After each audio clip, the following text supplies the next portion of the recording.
नमस्कार. माझ्या मराठी यूट्यूब चॅनलमध्ये परत एकदा आपलं सगळ्यांचं स्वागत आहे. मैत्रिणींनो, घरामध्ये म्हणा, समाजामध्ये म्हणा, देशामध्ये म्हणा, गैरसमज म्हणजे मिसअंडरस्टँडिंग कशामुळे होतं तुम्हाला हे माहीत असेलच. पण मी एक थोडं सांगायचा प्रयत्न करते तुम्हाला की याच्यातलं सगळ्यात मुख्य कारण असतं मिसकम्युनिकेशन.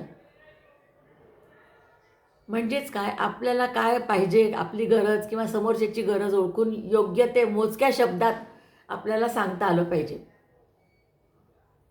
तर व्यवस्थित कम्युनिकेशन झालं तर मग समोरच्याला पण पटतं की हा काय म्हणतोय. समोरच्याच्या मनात कसं येणार आहे ना की याला काय पाहिजे, ह्याची इच्छा काय आहे किंवा याला काय, याची गरज काय आहे, हे समोरच्याला कळू शकत नाही. आपल्याला स्वतःलाच त्याला नीटपणे ठामपणे सांगायला पाहिजे आणि त्याच्यातला पिरियड पण सांगितला पाहिजे की जसं एखादी वस्तू आपल्याला पाहिजे आहे, आपण एखाद्या दुकानदाराला जाऊन सांगू, फोन करू किंवा मेसेज करू, ये भेज दो. पण कितनी क्वांटिटी चाहिए, कितना टाइम तक चाहिए, अर्जंट चाहिए, 2-4 दिन में चलेगा, हे सगळं तुम्ही जर नाही सांगितलं तर त्याला काय करणार आहे. तो म्हणतो जाएंगे उस साइड, जाएंगे तब देके लेके जाएंगे. मग एखादी स्त्री असते, तिला राग जर आला तर ती काय पटकन फोन उचलून, अरे मैंने आपको मेसेज किया था, आपने भेजा नहीं अभी तक, असं म्हटलं तर त्याला काय वाटतं, अरे मॅडम तो तर बोलू शकत नाही. तो स्त्री दाक्षिण्य म्हणून ठेवतो की हां मॅडम भेजना हूँ, थोडा टाईम लगेगा, असं बोलून तो गोष्ट वेळ मारून नेतो. पण त्याच्या मनात येतच नाही काय बाई आहे, हिने आपल्याला सांगितलंच नाही की केव्हा पाहिजे आहे. आपण समजलं उद्या परवा पण चालतं गेलं तर, कारण तो पण काही रिकामा बसलेला नसतो दुकानांमध्ये वगैरे. त्याला पण हजारो कामं असतात आणि आपलं जर अर्जंट असलं, आपण जर एक अर्जंट हा शब्द टाकला की मुझे अर्जंट चाहिए, तर तो तुम्हाला खरंच 10-15 मिनटामध्ये देतो. का हा माझा स्वतःचा अनुभव आहे. दिवाळीच्या वेळेस आम्ही फराळाचं करताना असंच एखादी गोष्ट आपली सुटून जाते नजरेतनं आणि मग आपल्याला पाहिजे असते अर्जंट. फटकन मेसेज केला तर त्याला भैया आज जरा अर्जंट चाहिए था. हां, तो 10 मिनटाच्या आत आणून देतो आपल्याला. आपलं काम सोपं होतं ना. पण हे केव्हा सोपं होतं, आपण स्पष्ट आणि व्यवस्थित बोललो पाहिजे. संभाषण ही कलाच आहे. मी तुम्हाला आपण कलेचेच उदाहरणं घेऊ. आपल्या जीवनावश्यक गोष्टींमध्ये कलांना खूप महत्त्व आहे. तुम्ही दिसायला किती सुंदर असा किंवा कशा असा, पण जर तुम्ही व्यवस्थित टापटीप वेशभूषा केली, साधी वेशभूषा, खूप फॅशनेबल नाही की आज काय फॅशन आहे तसेच तुम्ही करा, हे मी म्हणत नाही. किंवा हेअरस्टाईल पण आजच्या काळात ही फॅशन आहे म्हणून तुम्ही करा असं नाही म्हणत. तुम्हाला जे शोभेल, त्यात तुम्ही कम्फर्टेबल वाटेल ते तुम्ही कपडे घाला, व्यवस्थित हेअरस्टाईल करा, त्यात माझं काहीच म्हणणं नाही. पण ते सादरीकरण जे असतं ते जरा ठीक वाटलं तर लोकांना पण आनंद वाटतो बघायला. केस पिंजारलेले किंवा अस्ताव्यस्त कपडे किंवा मळके फाटके असले तर कोण आपल्याकडे बघणार आहे का. अरे इतकं दुःख कोणाला आहे. टापटीपपणा आणि व्यवस्थित राहणं ही पण एक कलाच आहे. मी तुम्हाला म्हटलंच आहे ना, कलेचं महत्त्व किती आहे. कितीतरी कला निघू शकतात. अहो, आमच्या घरामध्ये बाई जी भांडे घासते, तुम्हाला सांगते, भांडे धुतल्यावरती टोपल्यामध्ये ठेवणं ही सुद्धा एक कला आहे. कशी तुम्हाला सांगते. ती काय करते, तिला जसं काही कळतं की आता भांडी लावताना सगळ्यात पहिले काय पाहिजे, व्यवस्थित ती अशी भांड्या लावते की आपण त्यातला एक भांडं काढलं तर अजिबात आवाज होत नाही. सांडशा, चमचे, चहा गाळण्या सगळे एका साईडला, चहाचं भांडं, कपबशा एका साईडला. फटाकन ते आपण उचलून चहाला घेऊ शकतो. की अरे ये कहाँ रखा, ये बर्तन कहाँ गया, ढूंढना पडेगा, उठाओ, इधर का उधर, ऊपर का नीचे किया. पूर्ण घर अगदी भांड्यांच्या आवाजाने गरजू शकतं. आणि भांड्यांचा आवाज घरामध्ये व्हायला नाही पाहिजे असं मला वाटतं, कारण फार इरिटेट होतं आपल्याला त्याच्याने. चुपचाप एक सांडशी काढली, एक चमचा काढला, एक भांडं काढलं, चहा गाडी काढली, तुमचा एक सुंदर चहा तयार होतो. मग तो चहा घेताना आपल्याला खूप आनंद होतो.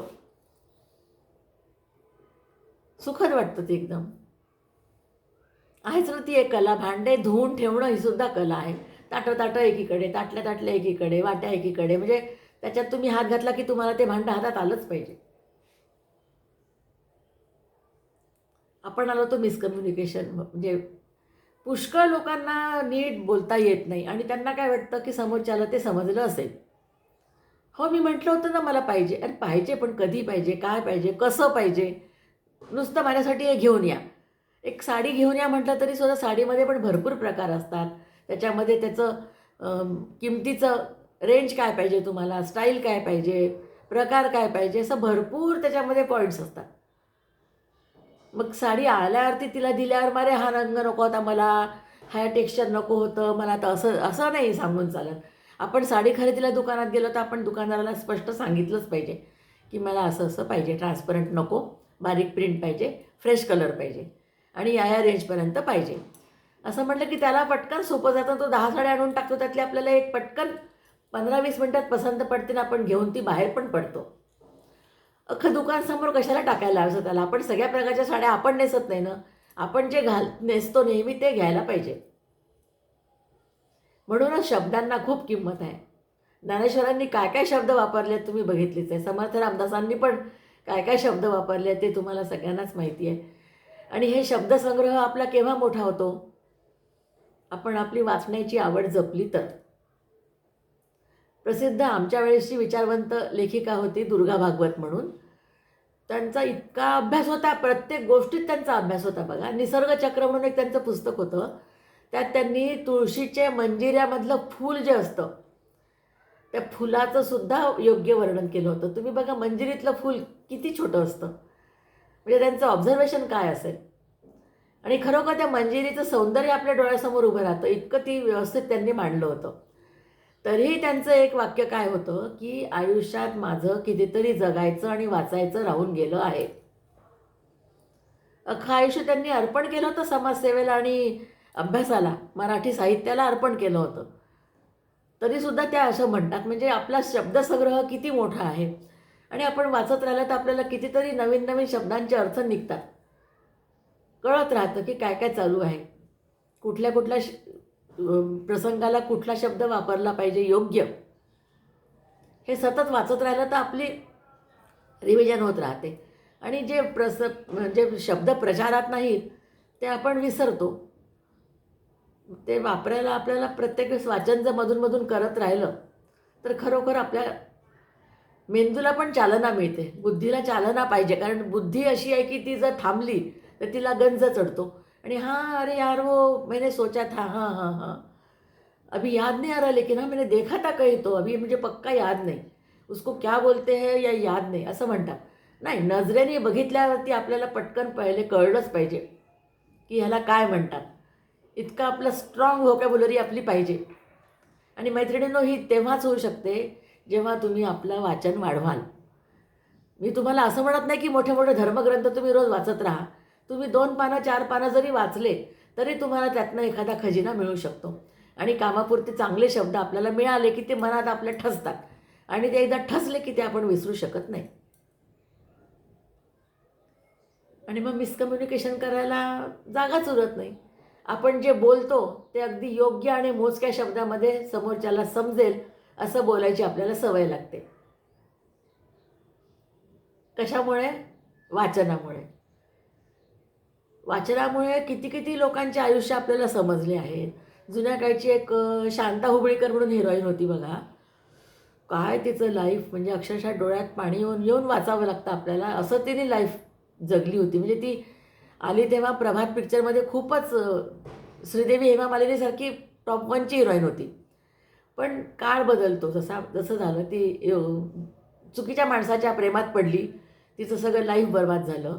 मुलगा झाला काय, बंगला घेतला काय, सगळं घेतलं काय, तब्येतीची माती झाली आणि तिला कामं येणं बंद झालं. मग नवऱ्याने तिला सोडून दिलं. सोडल्यानंतर मग मुलाच्या ह्याच्यासाठी तिला अक्षरशः तिने आपल्या बंगल्यात भाज्या विकून पैसे कमावून संसार केला काही दिवस. मग परत पिक्चरमध्ये गेली, जे काम मिळेल ते करत राहिली. मुलगा मोठा झाला, तो अगदी वडिलाच्याच गुणांवर गेल्यामुळे तो बिलकुल घरामध्ये नीट लक्ष द्यायचा नाही.